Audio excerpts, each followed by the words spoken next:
Hi, everyone, and welcome to our podcast, Bikinis After Babies. We are so excited to bring you this episode today and talk about some things that we all face this time of year.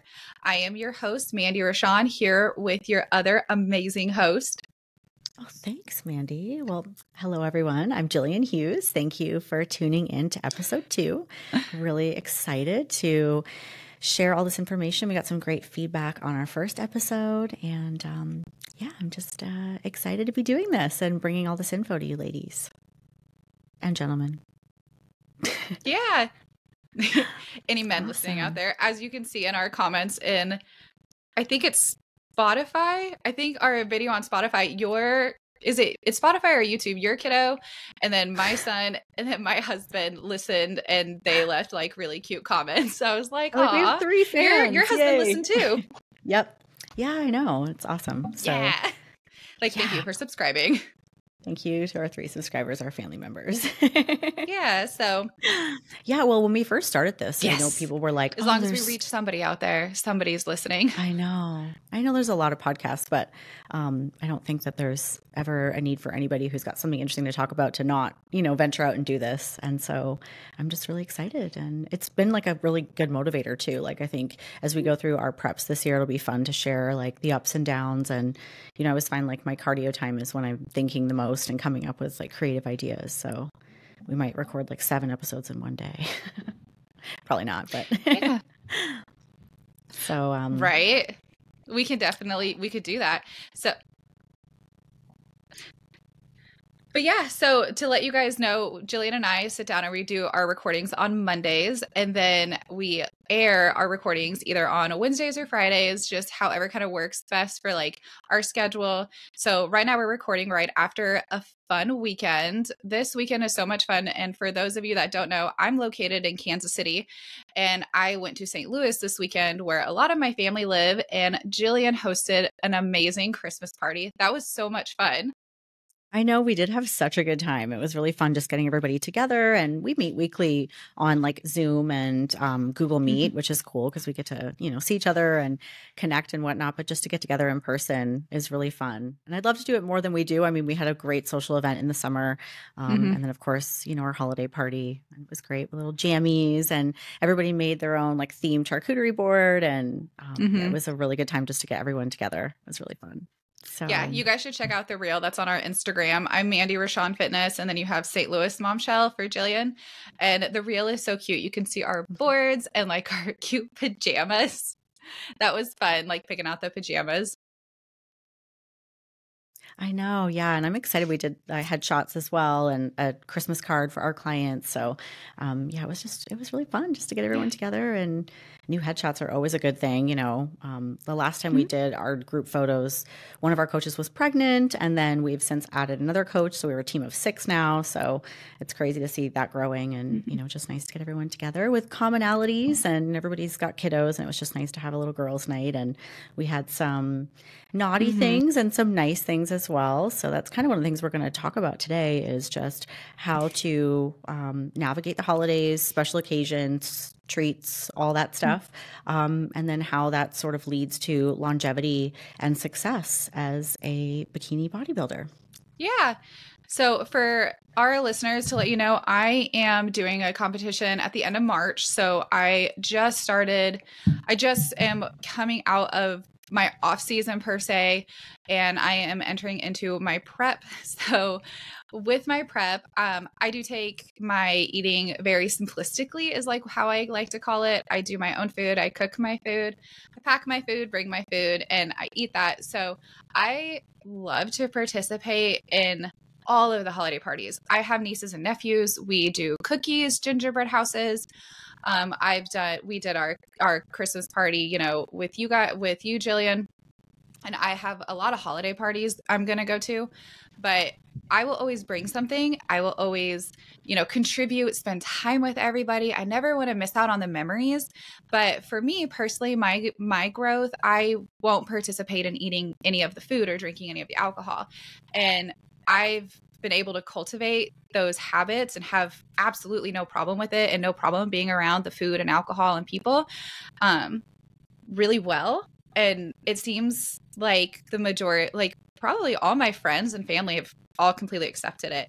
So I'd love to dive, like you said, deep into a few of these things that we see our clients who are prepping struggle with, or how, being in an off season might be different for people, and kind of just go through like a few of the common things.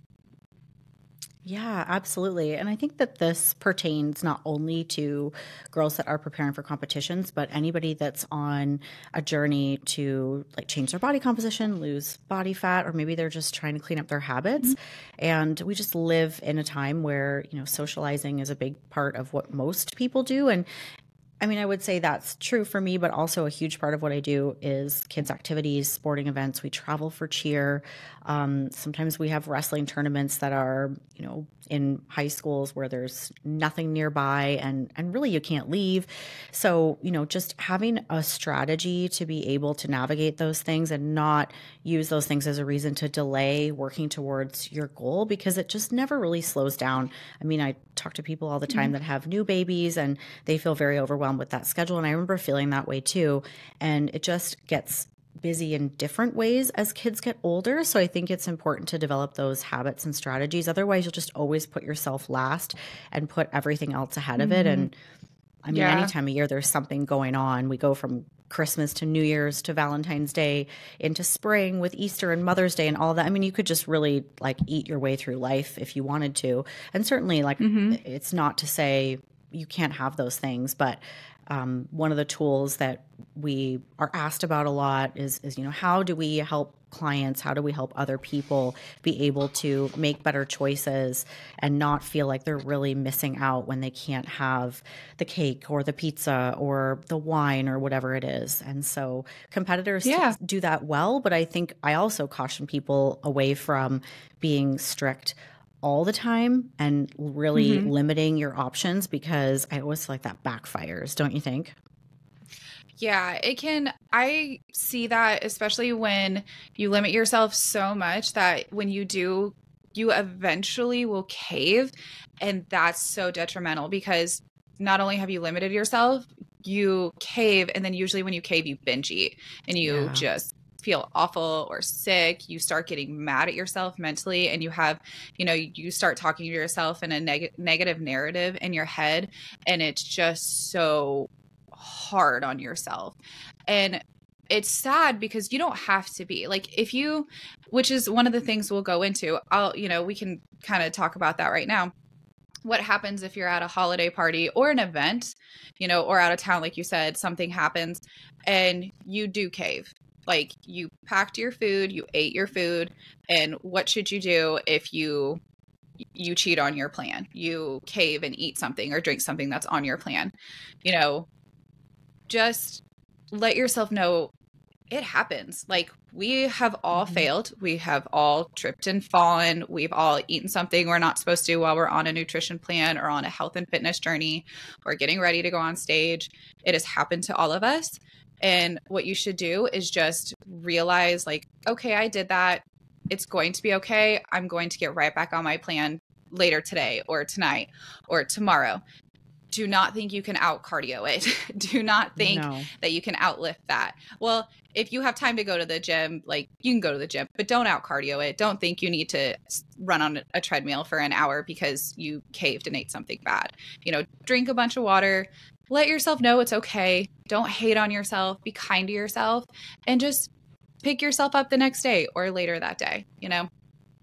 It's life. Yeah, it's going to happen. Like by punishing yourself with, like, depriving yourself of food or spending, 6 hours in the gym or whatever it might be, like, it's taking something that was meant to be very positive, which is, exercise, and turning it into something that's more of a punishment. And that's kind of where that little sort of like behavior change starts, of where you start to look at workouts as, something that's not enjoyable. And then I think even just expecting yourself to be perfect, like, even top Olympians have their days, and, I'm sure it doesn't happen all the time, but, they're human beings, right? So you've got to, just, Yeah. hey, there's nothing you can do. You can't undo it. I think the best thing to do is make sure you've got someone to talk to as well, because I've definitely seen where if it's a client of mine and they're having a difficult time, maybe staying on the reverse is kind of when we would really see it the most. Like there's, the dangling carrot of the show is 8 weeks out and you have this tiny bikini and the cheating isn't always happening then. I think if it does, we have to talk about the pressure and the stress, and is that getting to you, and is that what's causing you to self-sabotage? But when it's happening in a reverse, it's okay, well, maybe you need more food. Like maybe it's physical. And if it's emotional, well, like, let's talk about that. Let's talk about where that's coming from. But I think just to be heard, I remember like going through my first preps, like back in the day before there was any social media, and there really wasn't a lot of information about this. And I felt like I was the only person that was having rebounds post competition or like binging, and I just felt like a big loser because I couldn't stick to my diet after the show was over, and I would gain weight, but I just didn't have any support. So I think having support is huge, because if you feel like you're not the only one, it's kind of like, okay, other people deal with this, how do they get over it, how do they overcome it? And knowing that you're not alone and you're not just weak, it's not a lack of willpower. Yeah, knowing that you're not alone. I remember my first show in 2016. I had a coach, and there's information out there, but nothing like you said, nothing to talk about like what to do. The word reverse dieting, I don't even think existed in 2016. No. I don't think that it was just you competed, and when you're done your show, you can eat. Like it really was like that. But for my experience, like when I first stepped off stage, I did that. Like everybody does that. You eat like cookies and donuts and you go out to eat and you immediately bloat. You feel awful. Your stomach, like it's just a terrible experience. And I remember like I was embarrassed. Like I was so embarrassed because you go from being shredded, like I mean, you will have veins going through your abs, and you'll have abs, and you will then go eat, and 2 days later, your muscle definition is gone, and you're embarrassed. You don't want anybody to see it. You cover it up. You don't want to do your check-ins. You don't want to talk to your coach. Yeah. And back then, like I made myself sick, and I just felt horrible. And my coach, like he was very nice, but I feel like that was kind of the problem is he was so nice. He was just like, it's okay. It's okay. It's okay. Like, but like, I kind of needed someone to be like, no, you need to eat this. Like, this is your plan and this is what you need to eat. And this is what you need to do. Kind of like we do now at Momshell, good coaches will give you a reverse diet, but I didn't have that. And it like I binge eat and rebounded, and it was a terrible experience. And, now, thank God we know better. We have information. So yeah, I mean, there definitely was nothing out there like when I first started, and I didn't know, even really how to put together an improvement season. I think that's a new term too. Like they never used to say that. It was off season and it was prep. And now, I mean, it's all prep is kind of how we look at it, but I'm still amazed. Off season, you could gain 40 pounds.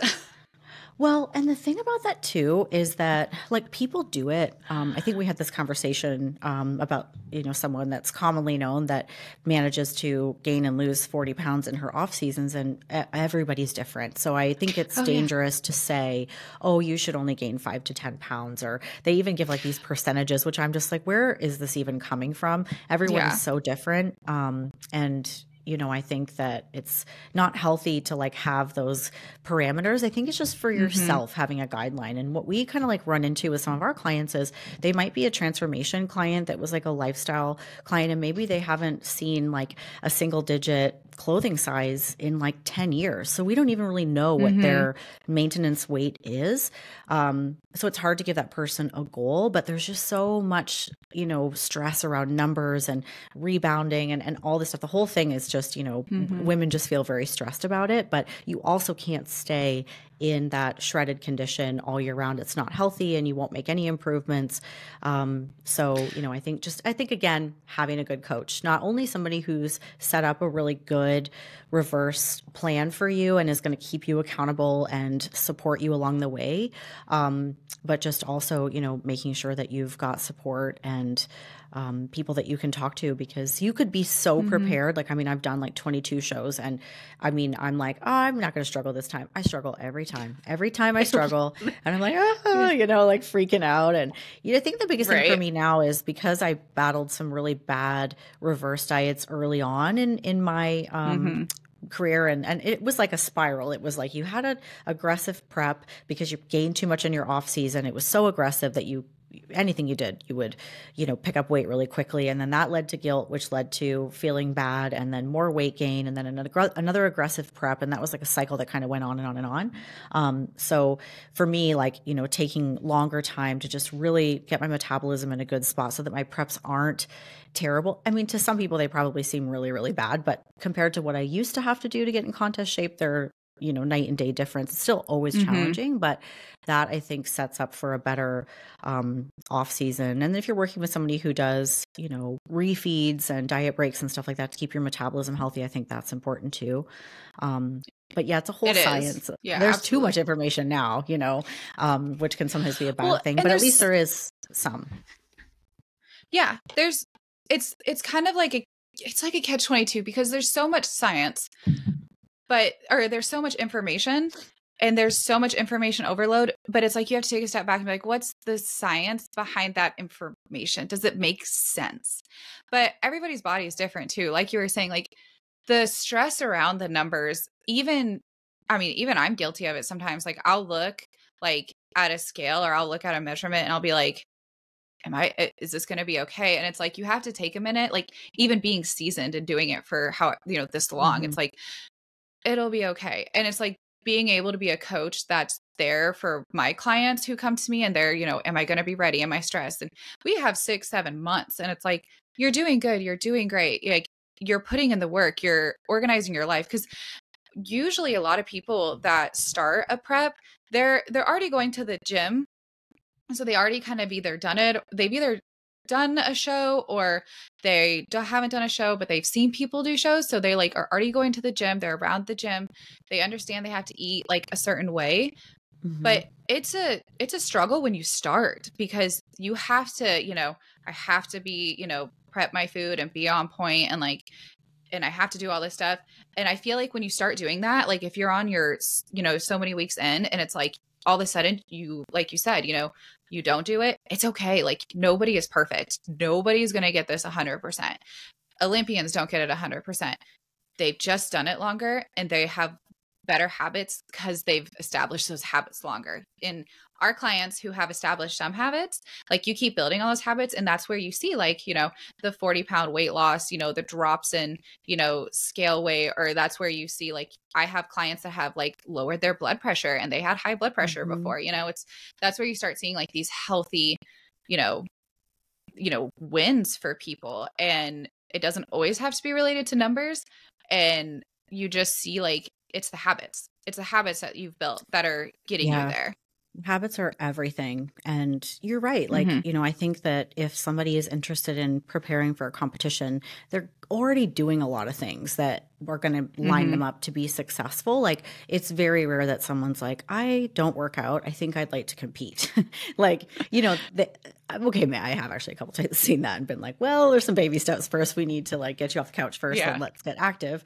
And, this is what chicken is. And like, like healthy prepping, like it's that foundation is really important. And I think why that's important is because if you do decide to compete, you want to be able to, have some sort of a normal balance when you're on the other side of the competition. And so it does lend itself if somebody's already doing the healthy things, because sometimes people feel lost when they get done. They finish up having prepared for, 6 months or however long they've been prepping for a show, and then it's all over, and it's kind of just like, well, what do I do now? Well, what were you doing before? So if it was, I was sitting on the couch and eating Cheetos, well, we need to find a happy balance first of what does your life look like when you're not counting down the weeks and days to your show. And even some people have a year, and you have to still have some form of structure and keep those healthy habits in place. So I think that is like kind of segues into the next part of this, which is, you know, what are those habits for longevity that will keep you Mm-hmm. active in the sport and doing well and making progress? Or even just like if you're somebody who does one competition and maybe you decide you don't want to do it again because of whatever reason, like, you know, how do you maintain that, you know, competitor lifestyle minus, you know, the rigors of the hardest part of your prep? Like, how do you Yeah. maintain those healthy habits so that you can feel good in a swimsuit in whatever you're going to wear year round? And I think maybe that's tough for some competitors too, that they might only feel their best when they're X weeks out. And, you know, I don't think that's a great thing too. I think there's been a shift to where there's more people celebrating their like off season body. Yeah. But those prep goggles, man, they'll do it to you. So, They but do. overall, I think, you know, there are like some things that you just see in people that have longevity. Like we were talking about this on Saturday, but Angelica Teixeira is going to return to the stage next year. She just had her second baby 9 months ago, and she's a two-time Miss Olympia, three-time Miss International. I think she won the Arnold 3 times, and she was like really at the top of her game, the top of our sport, and decided to step away to start a family. And I listened to her podcast the other day. I mean, I'm going to listen to it again because it was so I would say I inspiring. have it saved. Oh my, it's so good. She's just, there's just no one like her. And she says like she wants to do a competition after children so that she can prove not only to herself and to her family, but to other competitors, like you can have a family and continue to be a part of this industry, to compete at a high level. And I think it's going to be just amazing for our sport. Because I do know that there are people that decide not to have children because they're so focused on their bodybuilding, bikini fitness figure, whatever, you know, career. And they I'm worried what will happen to their physique if they have children, or even just stepping away and taking that time, like, can they come back? So, you know, I think that her habits are obviously excellent because she had some great pregnancies and her body bounced right back. So I think it's amazing. Well, and she stayed relevant in the fitness industry the whole time. Like she went to expos, she kept working out, she shared her life. Like if I go back in my phone and my Instagram, like saved videos, I like have her posing for like practice posing before she hits Olympia, like saved just to be like, that's how I'm supposed to pose, you know? Yeah. And it's She's just like to been see one of her my come faves. back. Right. She is. Yeah. She's, Yeah, well, for so long, like we would look at the Olympia lineup and just be like, oh, everyone's 25 and nobody has a kid. And, you know, then Masters came around and now, of course, the Masters Olympia. But there just always has sort of been this like, oh, well, if you really wanted to do well in the Open, you know, you'd have to be under 35 and not have children. And then we have Janet, who's a mother. And then India Paulino came back. So like all these are good things. And then you have Amy. Sport. Yes, and not, even though she's not in bikini, like you have Franciella, like our overall wellness world champion. Like she has two or three boys, and it's like she has this whole family, and look at her, and she's been like she's stayed, you know, working her, you know, butt off in the sport for how long, and now like she's our world champ. Yep. I love her. She's beautiful. It's got to be so much more rewarding too. Like, I mean, it's been so long. I mean, I feel like I've been a mother that competes for such a long time, but like for that transition of like, you did this and, you know, you competed and got to the top of your sport and then you turn around and do it again. And then the experience must feel so much more rewarding to have, you know, your children there. I know it is for me, like now that my kids are older and, you know, they're watching the process and, you know, waiting for me to call them and tell them how I did. But I've done more shows having kids. So I think just for some of these girls, you don't know what you're missing, really. You know, you don't really know that love or that bond until you're a parent yourself. But, you know, just for Angelica to have her daughters, you know, see her up there, I just think it's awesome. So I'm excited about it. And she's competing in the Open too. It's not like, you know, she's like, I'll go back and compete in the 40. You know, I don't even think she's 35. I actually don't know how old she is, but yeah. I don't know how old she is off the top of my head. Yeah. Now we got to look. She's ageless. But I yeah. mean, seriously, she looks, Yeah, just she does exactly look the the same as same. she did when she first started competing. But yeah, her story is really cool. Just even how she got her pro card and how that changed the industry and, and the NPC and IFBB. So, but yeah, going back, those habits are key, and I think she had great pregnancies because she did a lot of the same things, eating healthy foods and prioritizing protein and having a nice balanced workout program and all those things. So I think it just comes from a love of that.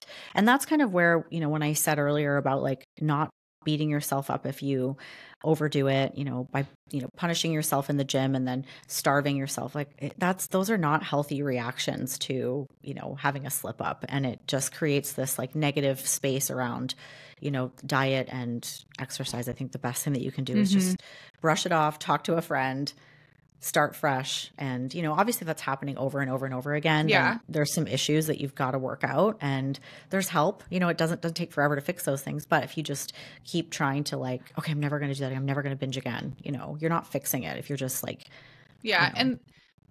And the more you can, like you said, the more you communicate with somebody about it, like if you have a coach and you just need to really talk to them about it, say, be honest, like you overate or you cheated or whatever happened. And then, figure out like, okay, that's just a one-off. Well, if it happens next week and the week after that and the week after that, it's like, why? And you need to talk to your coach and go through things with your coach, maybe do a food journal. Whenever you're overeating, like what's going on in that moment to cause you to overeat? Is it the same like stress? Is it the same? Are you sleepy? Is it the same thing? Just work through those things and figure out like what's going on at that time that's happening. And like you said, why are you doing it? Is it deeper than just like, oh, that looked good, so I ate it? Right. So yeah, there's always a strategy. So I know that right now you are in an off season. What are some habits that you've kind of instilled like for yourself to have like a good off season? Yeah. So I'm like halfway through a pretty long, building phase. And so what I've really learned just through being in the sport for a long time is the things that I'm doing now to build up my physique are just as important as the things that I'm doing in prep. So being consistent with macros, making sure I'm getting adequate protein, being consistent in the gym, rest and recovery is important because my workout quality has to be, up there. I have to be working on, getting stronger and getting good quality workouts in. So, it doesn't really stop. Like, of course the focus shifts and, I'm not, focusing on, a certain calorie burn in cardio or, lowering my macros. There's more flexibility and freedom in my diet. I get to have cheat meals and stuff like that. But, I think that I still feel, I don't want to say pressure, but I still feel like everything I'm doing right now is really important because it's going to lend itself to my future show. And I think it helps that I know when I'm going to be done and when I'm going to be getting ready for my competition. I don't know if you were just like, I don't know when I'm going to compete again. I don't know if that would work for me. For some people, they're just like, I'll just wait for my coach to tell me when I'm ready. Like I mean, like I'm old, like, I've been doing this such a long time. I'm like, well, I can't like really like, no, I agree with you. Compete I can't, forever and ever. I like, can't do it either. If the show is 2 years away, I just need to know. I need to know if it's 3 years, that's fine. But I just need to know, I'm also 43. So I'm like, okay, in a couple years I can go to the 45. Oh my God. Which is wild to think about. I mean, like if I get more stage time, it's more stage time. It's funny. I wasn't sure I would ever mention this on this podcast, but I'm going for it. It's episode 2. We're doing it. I hear these girls on YouTube videos talking about like, I just feel like I've been at this for so long. Like I was like about to give up if I didn't get my pro card. It was my 3rd year competing. And I'm like, oh my God. Like, I mean, this is again, like I'm going into like my 20th year of competing.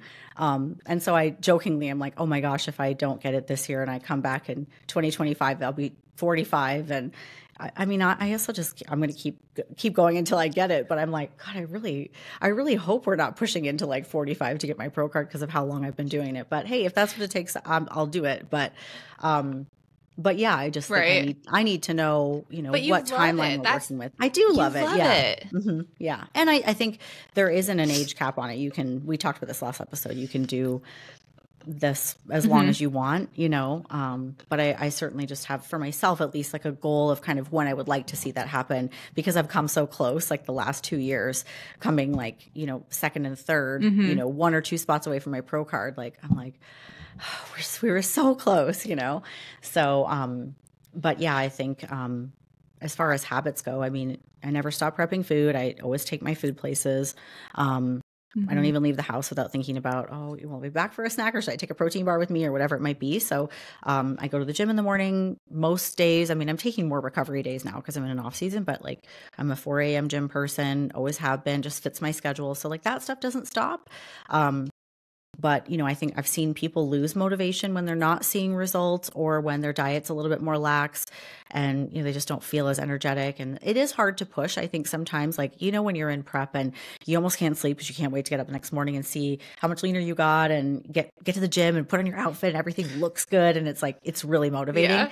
You have to dig a lot deeper in off season because that isn't happening. You're just kind of seeing yourself Mhm. stay the same. Really, the changes are happening like marinating underneath the surface, right? And you just have to wait to get lean to see them. And that's so if you need Marinating.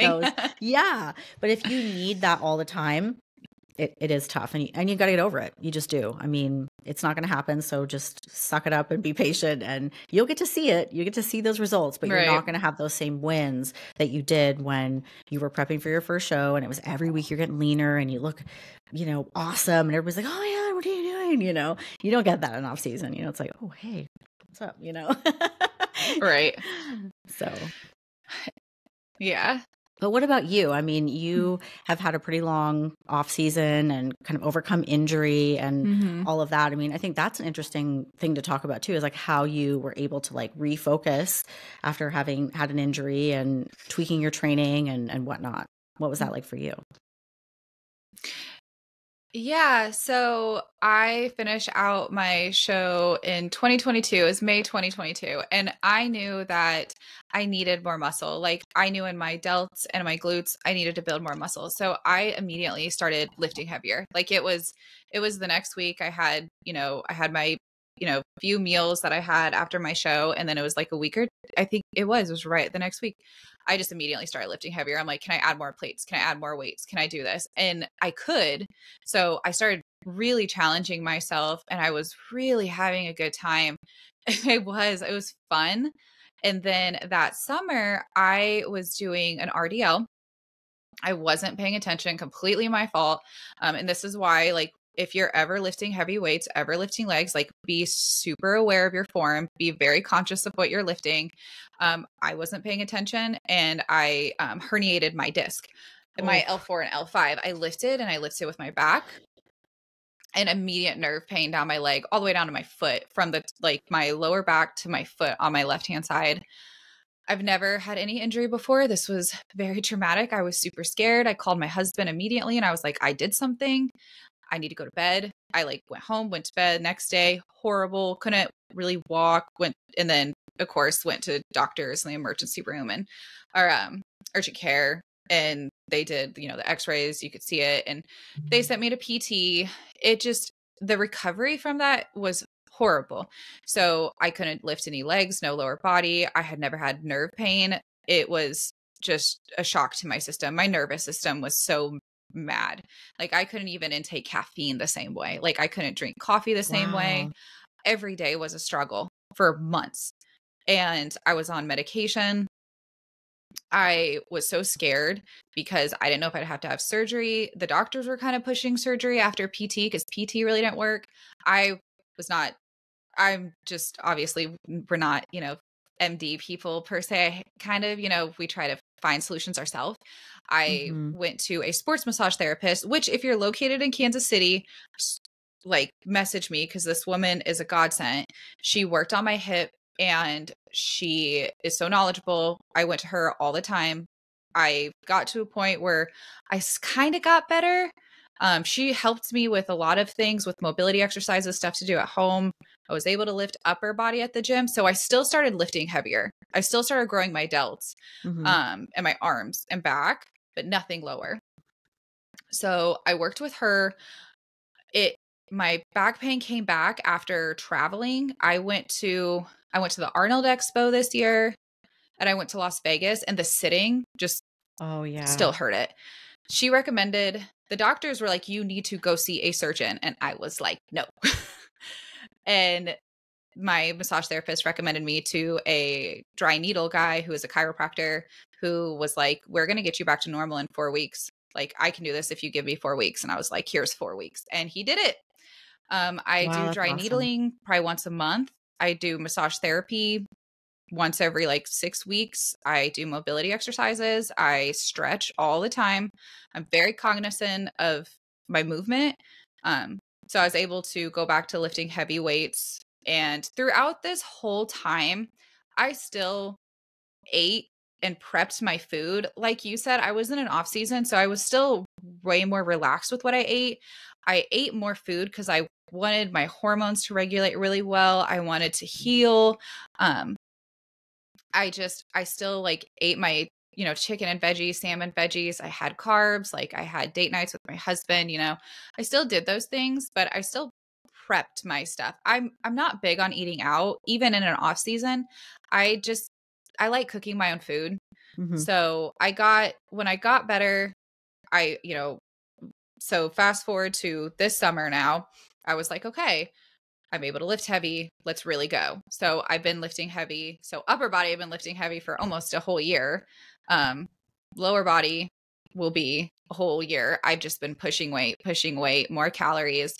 And then finally, I started my prep, I would say like last week. But even in my off season, as we kind of cleaned up my diet to like have have flex meals once a week, and then prep my food, I still was eating quite a bit of food. But the thing with having really good habits is it's almost like the same movement every day.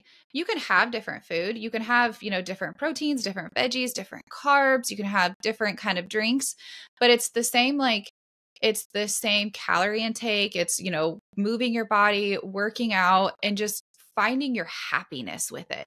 What is going Hmm. to make you happy with these things that you're doing? Because it doesn't matter what anybody else says or anybody else thinks. Are you happy? And if you're happy, then that's what matters. Hmm. And that needs to be the habits that you create. So I knew that in my off season, that I knew what I wanted to look like someday back on stage. So I knew I had to create these habits because that's where I'm happy. And Yeah. I kind of just put my foot down. And I'm like, this is how I'm going to do it. And this is what I'm going to do. I'm not having surgery. And I didn't. No, that's Uh, awesome. I can't wait to see you make your comeback. It's going to mhm. be awesome. I mean, you didn't really go away, so it's not really a comeback, but I love to see people take time off and see the improvements because I think it's impactful if somebody's Mhm. new and they're feeling like they're just like trying to get results so fast and they just keep doing shows without taking that time off. And I think that time off is really, really important. And I think it does make you a healthier competitor. But I think It what is. people love about prep is just that it's very organized, it's very predictable, and if you're the type of person that likes structure, then that's why prep is so appealing. But then I also think you can apply that structure to your off season. The goal's different, and you're not getting those wins all the time, but it's so worth it. And then I think it does create more of like a prep lifestyle, if you will. Um, and I just, Mhm. it's just something that just is like brushing your teeth. It just becomes like a habit of, you know, eating and training. It doesn't stop. It just, the focus and the goal shifts. But I'm definitely excited to see you get back up on stage. I've seen your body change like so much just in the last like couple of months. I don't see you all the time, obviously, because you live in a different part Mhm. of our state. But yeah, it's cool to see it all come Live together, like right across. Yeah. Except your grandparents are like my neighbors. Like, how cool is that? Yeah, They sound cute. I I might go know, visit. 10 minutes down the road. I know. Aw. I So, love them. they sound really cute. So my grandpa will be 90 next year, and they like the support that my family, it's just they like whoever you want to be, like my family will just like love you. Like if you that's how you live your life, like they'll love you. And so Yeah. they know like, oh, Mandy always brings her own food, and they'll help me unpack my cooler, and then they'll like sit down with me at the dinner table, and we'll eat at 6, and we'll eat our own obviously like separate food. And then my grandma is so cute. Like she knows this, but she'll be like, do you want chocolate? Do you want ice cream? Cause it's like the kindness, you know, to offer Yeah. that. And I'm like, no, grandma, I'm okay. I'm okay. And then I'll get like my rice cake and she'll be like, oh, I'll hold it for you while you spread peanut butter. It's just, oh, it's Yeah. so That's cute. sweet. And my aunts and uncles are the same way. Like if I go to their house for like gatherings and stuff, they're like, oh yeah, Mandy has her food thrown in the fridge. And like, they know that. Like they don't even like, if they want to, like they'll ask me, they'll be like, hey, if we grill steaks, like, can you eat a steak and how can we like cook it for you? It's like, it's just like caring. Yeah. That's I'm awesome. very blessed when it comes to a support system. My husband's my husband cooks my chicken. Like my son, he thinks what we do is just really, really cool. You know, he loves the way that being a disciplined individual and being focused on something can like what it can lead to, what it can accomplish, and being so goal oriented, like how, like you said, you don't just have to take that from the stage. Like my son takes that and he applies it to soccer. You know, as a mom, we can apply it to like lots of different things and be able to feel like really successful and like watch our kids be super successful and so proud. Like I like will get teary eyed and be like, I'm so proud of you, even though you're 14 and my height. No, I know. I think family support is key, you know, and that doesn't have to make sense to everybody. And, you know, our goals are different, but I think just even having, you know, that understanding of why it's important to you, you know, it doesn't have to be something that they would ever do, but just if they understand that it's just something that means a lot to you, I think that that's key. I think it's heartbreaking when I've had somebody who's done really well, but they didn't have the support either in their friend group or in their family. And you're not going to be able to change everybody. So I think that you have to know that going in, like not everybody, for whatever reasons, like personal, cultural, whatever it might be, they might not understand the sport. I mean, you are standing on stage in a tiny bikini. I mean, we know there's really nothing sexy about it because you just smell weird and, you know, you're tired. But I think, you know, you're just not going to be able to change everybody's mind about it. The outside world thinks it's like, but I think you can also surround yourself with people that do get it. And so if you are in a situation where you don't feel like you have that support, like there's so many ways to meet other people. There's, you know, events, workshops, you know, things going on where you can create that community for yourself. Like, oh, gosh, fitness has grown so much. Like, again, I always talk about the old days. Like, I'm like this fitness dinosaur over here, but like there wasn't that, you know, 20 years ago, like, you know, in a small part, but that not needs to be your handle name. I know. STL_momshell_bikini dinosaur underscore IFBB pro one day. Oh my God. So I mean, it will get there. The bikini historian, I guess. But yeah, I think, you know, we're in a great time where it's becoming more popular. I remember when I first started doing competitions, I had to like explain to people what it was because they just had never seen anyone do it. They didn't understand, you know, I would say I was a bodybuilder and they'd be like, but you're like 100 pounds. I'm like, yeah, I don't think you're getting it. But it's not a Hooters competition either. So, you know what? I don't know. I don't know how to tell you. But yeah, I think there's a lot of support out there on top of having so many resources that we didn't used to have. Now there are, you know, people at every gym, there are a handful of people competing or more now, which is cool. Well, I feel like we covered quite a bit. I mean, developing really good habits to stay, you know, be successful in the sport, enjoying your off season. You know, if you're going to holiday and Christmas parties, you know, well, Christmas parties this time of year, but in vacations, you know, places you go, pack your own food, be mindful. If you do splurge, just talk to your coach, just be honest and ask for help. Like, you know, everybody's going to fail. Everybody's failed before. Just pick yourself right back up. Don't get mad at yourself and just like start fresh. But I think we kind of touched on a little bit of everything. Well, guys, thank you so much for listening to our episode today. And we look forward to bringing you the next episode soon.